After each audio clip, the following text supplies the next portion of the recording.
berlangsungnya majlis pelancaran minggu anti-bully tepat di Dewan Haji Abdul Rahman berbagai acara dipertandingkan antaranya ceramah, melukis poster warna dan tazkirah legasi.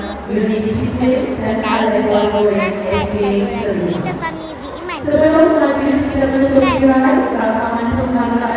Assalamualaikum warahmatullahi wabarakatuh. Saya Hadi Watawan V Iman TV PSS Azahra.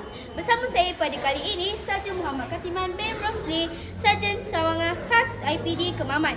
Assalamualaikum Tuan. Waalaikumsalam. Apa khabar? Baik, alhamdulillah.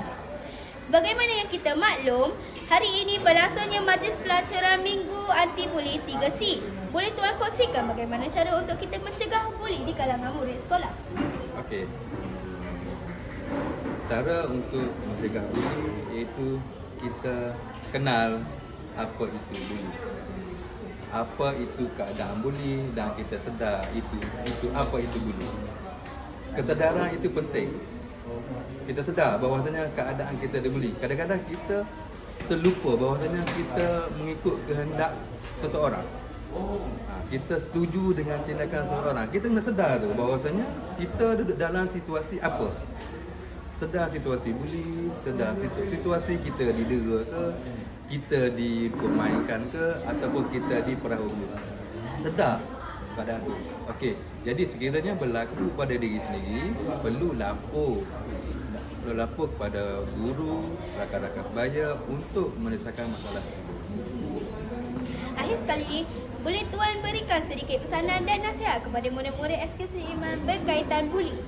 Okey, pesanan saya adalah bully adalah satu tindakan jenayah yang boleh didakwa.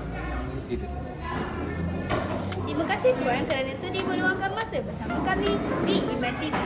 Saya Hadi Watawan di Iman TV PSS Azahra. Jangan lupa like, share dan subscribe saluran cerita kami di Iman TV. Jumpa lagi. Assalamualaikum.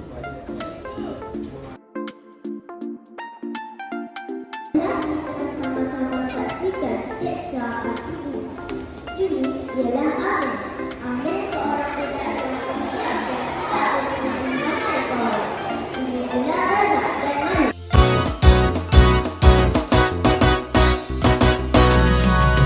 Hatiku selalu gembira, bernyanyi la la la la la. Ku tak mau sedih, ku tak mau marah. Hatiku selalu gembira. Hatiku selalu gembira, bernyanyi la la la la la. Ku tak mau sedih, ku tak mau marah. Hatiku selalu gembira. Syalalala, syalalala.